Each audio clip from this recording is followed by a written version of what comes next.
relax, di ba? Kapag nakakakita ng mga bulaklak, tapos makukulay pa yung mga bulaklak na yan. Ay, sinabi mo yan, Kuya Kim. Sarap sa mata. Pero may klase ng bulaklak na hindi lang sa looks lalaban, ha? Pwede rin pala yung panlaman sa tiyan. Bulaklak? Bulaklak. Ano yung chicharong bulaklak? Edible flower. Yan ang kwentong inalam ni Kata Tibayan.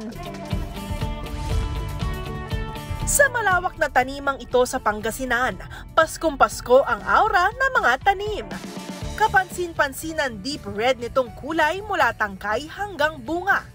At ang bulaklak may pagkakahawig sa rosas na hindi pa bumubuka. Ito ang rosel. Ang flowering plant na hindi lang maganda sa paningin, all around din dahil pwedeng kainin at gawing inumin.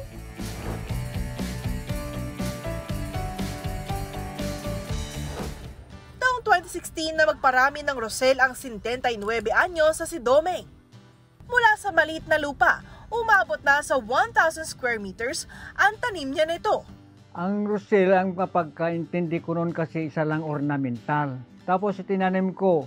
Pero nung may bumisita dito na kaibigan ko rin ng my farm, sinabi niya na maraming pwedeng gawin sa rosel. Pinakamasarap daw ay yung alak.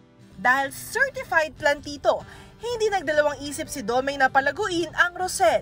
Tuwing Burr months daw, yumayabong ang bulaklak ng rosel. Kailangan niya ng tubig, huwag lang mababad sa tubig. Ito ay seasonal. May season talaga sa pagtatanim. Ang rosel ay isang flowering plant na kapamilya ng hibiscus tulad ng gumamela. Sinasabing native plant ang rosel sa West Africa at unti-unti na rin nakikilala sa Asia gaya ng Pilipinas. Tiyempuhan man sa panahon ang pagpapalago nito, akalain niyo bang makagagawa pala ng wine, jam at tsaa rito? Gamit ang calyx o panlabas sa covering ng bulaklak nito. Si Domeng mula sa pagtatanim, kinarir na rin ang paggawa ng rosel products. Una sa kanyang listahan, ang paggawa ng relaxing rosel tea. Kailangan munang ibilad ang mga calyx sa araw. Pinapaaraw natin or sun drying sa loob ng 2 o 3 araw, depende sa sikat ng araw. Gamit ang grinder, pipinuhin ang mga dried calyx.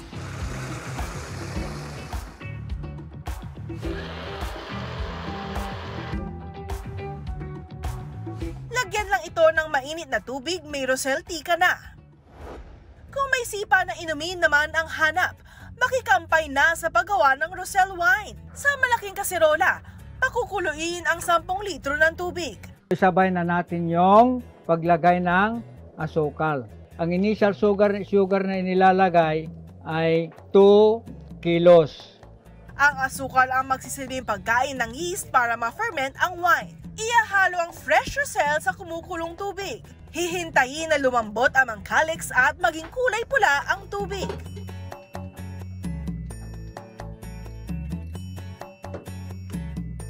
Habang kumukulo, paulit-ulit na susukatin ang sugar level nito gamit ang tinatawag na Brix refractometer. Kailangan abutin natin ng kahit na 25 lang.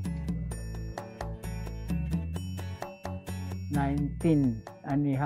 Kulang pa. Matapos sa ilang dagdag na asukal at sukat sa refractometer, nakuha na ni Domeng ang tamang timpla. Pag nakuha na natin yung label ng Brix, aalisin na rin natin yung sapal. Kaya pag naalis natin yung sapal, ready na for fermentation. Palalamigin muna ang rosel wine bago lagyan ng tinunaw na yeast. Gamit ang airtight container, i-ferment ang rosel wine ng higit 1 buwan bago inumin. Walang tapon sa calyx ng rosel dahil ang ginagamit sa wine, ito rin ang gagamitin sa jam. Ilalagay sa blender ang calyx hanggang sa lumapot ito. Para naman maging mas matamis ang rosel jam, pwede itong dagdagan ng tinunaw na asukal.